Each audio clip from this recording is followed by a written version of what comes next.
What's going on, guys? Greg with PizzlesTechTime, back again with another video. Been a couple weeks since I've been able to upload. As you can tell, I have a little bit of a cold. I was a little down and out for a week. I lost some days of work, and now I'm back at it. February, we're gonna see a slew of tech news. The news that I'm most excited for is gonna be Samsung releasing their new flagship phones. If you follow me on any of my social media at PizzlesTechTime, you'll notice that I commend Samsung on a lot of their things that they do right, and I'll also complain a lot when it comes to things that should be basic use of a phone. This is the Galaxy S20 Ultra. Very expensive phone. Beautiful, beautiful phone, guys. Probably one of the most beautiful phones there ever was. And everything works pretty well. Fingerprint sensor works well. It's my baby right there. It's an excellent phone. But there is one major problem, guys. Samsung has been working on their UI. They've been working on the design of their phones to almost perfection. The phone is so beautiful, you don't want to put it in a case. You've got reverse wireless charging. You got fast charging. You got 16 gigabytes of RAM. You got pretty much everything on paper that would make an excellent phone. But in my eyes, this phone suffers horribly in the camera department, which was the sole advertising upgrade of this phone from the Galaxy S10. You've got 3 camera lenses. You've got a depth sensor for AR. You've got night mode. You've got 100 times zoom, which most of that is digital. You got super steady. You've got 8K 30 video. You got 4K 60 video. Now, guys, my issue with this phone is going to be the focus. It seems as though this phone just never wants to focus, especially in video.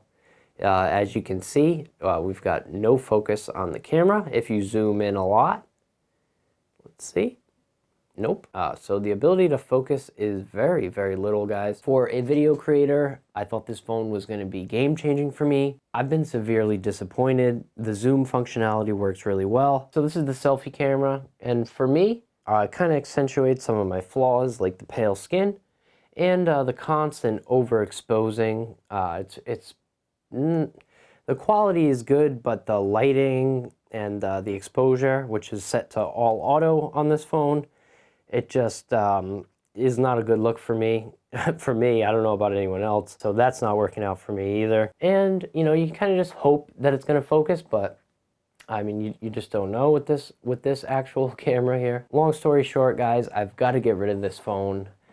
On paper, it's amazing. It runs very fast. I'm having a lot of issues with Facebook and Instagram. I have to clear the cache probably 2 or 3 times a day because it won't load. Another issue that I have with this phone is switching from 5G to 4G. At times, if I'm in a basement and I have no service, I'll go outside and I'll be driving for 5 or 10 minutes and none of my apps will load. I can't make any phone calls. It just doesn't reset service very well. And that's pretty forgivable because 5G is pretty new, guys. But I've had a Samsung phone since the Galaxy Note 3, and I've honestly considered switching. Not a big fan of Apple. I think their phones are nice, but their company policies are annoying to me. The whole walled garden aspect does not attract me at all. So it'd be a pretty hard sell to get me to use an Apple product, although I do have one for a work phone.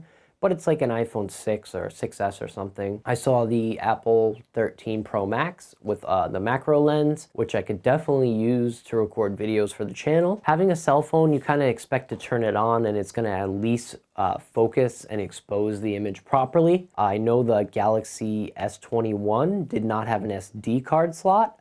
I have a 1 terabyte SD card slot in here, plus 528 gigabytes on the memory. Now the prices are going way, way up if you want to pay for the extra memory. In my eyes, that's kind of a money grab, and they're kind of using the supply issues in the pandemic as a crutch so that they can charge more money. Now, I've got to say, I am waiting until February. I want to see what this new phone has to offer. My name's Greg. I do tech videos weekly in 4K. I'd greatly appreciate if you hit the subscribe button, followed by the notification bell, so you'll be notified next time I drop a video, guys. This should have been a perfect phone on paper. It was about the best specs that any smartphone had, and Samsung always does that. They're always leveling up and they're always pushing the boundaries. I was hoping that they would fix it through software, and honestly, I've seen no change. Every photo that I take, the person is out of focus and the background is in focus. Super annoying, guys. I have no idea what's going on. Obviously, I'm not a software developer, and this has been a nightmare for me to use. So I'm really hoping in February that the S22 or the S22 Ultra, Ultra 5G, whatever they're gonna call it, does have expandable storage, and I'm not gonna see these same issues with the camera that I'm seeing today. If you have any other phones you could recommend to me, drop them down in the comments below. And if you have the S20, let me know your experiences as well. I'd love to know what you're experiencing using this device. So once again, guys, thanks for watching, and until next time, I'm out.